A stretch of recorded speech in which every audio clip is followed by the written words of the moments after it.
Standing on what was once a prominent position overlooking the entrance to a safe harbour, the site that Pevensey Castle now occupies has in its time been home to rebellious Romans, Saxon chiefs and Norman barons. Although there is some evidence of occupation and/or activity around the site of the castle prior to the late 2nd century, it is the building of a Roman fort that marks the documented inhabitation of the site. Analysis of timber piles from the wall's foundations have shown that the fort's construction took place between 280 and 300 AD, date matching with coins issued by two rebellious Roman officers, Marcius Caraccius and Electus. Marcius Caraccius had been appointed by Emperor Maximian to command the Roman fleet in the English Channel against sea raids on the British coast. But soon after his appointment, Caraccius denounced Rome and declared himself Emperor of Britain.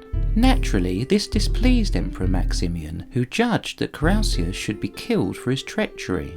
The sentence was carried out not by a man loyal to the emperor, but rather by Caraccius' own treasurer, Electus, who then, rather than return to Rome to collect the reward and no doubt the praise of the emperor, decided instead to rule as a self-styled emperor himself. However, this plan did not go as well as Electus would have liked. When the new emperor, Caesar Constantius, arrived in Britain in the year 296 and killed Electus.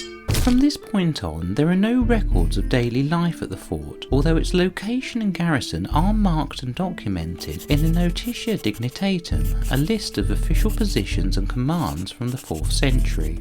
And although Rome would soon withdraw from Britain, the fort does appear to have remained in use. However, due to its position on the coast, and indeed its original function as a base to subdue sea raiders, it was then one of the first ports of call for any later sea raids or indeed invasions of Britain. On the morning of the 28th of September in the year 1066, William Duke of Normandy and rival claimant to the English throne landed on the shore at Pevensey. Once disembarked, William and his force proceeded immediately to the fort and constructed there a wooden castle from which to act as a base for the conquest of England. After almost 2 weeks of the Normans pillaging the surrounding countryside, the English relief force in the form of King Harold arrived to defend England. The two armies met on a hill about 20 kilometres northeast of Pevensey, with Harold's English army taking the high ground against the Normans. But despite the English advantage, William was victorious and was subsequently crowned as king. When King William left England to return to Normandy the following year, he gathered together at Pevensey his Norman barons and the remains of the English lords, and in a display of confirming his conquest and the Normans' dominance in England, he assigned lands to his barons. The county of Sussex, in which Pevensey lies, was divided into 5 administrative areas, with Pevensey Castle itself being given to King William's half-brother, Robert, Count of Mortain. Robert was close to the king, and through his connection and his loyalty was generously rewarded and became the 3rd richest landowner in England.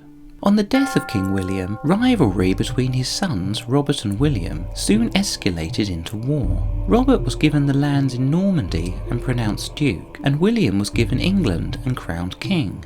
Robert, as the older brother, took offence to this, and together with the Count of Mortain and the former king's half-brother, Bishop Odo, rebelled against the crown. Yet despite rebelling against the new king, Robert was pardoned and allowed to keep the castle. But this act of leniency proved to be misjudged, since when William II died in 1100, Robert again plotted to take control of England. William's heir, King Henry, was wise to Robert's plans, and rather than wait for Robert to invade England, Henry took the fight to Normandy, where in 1106, near to the town of Tinchebray, he defeated Robert's forces and claimed Normandy for England.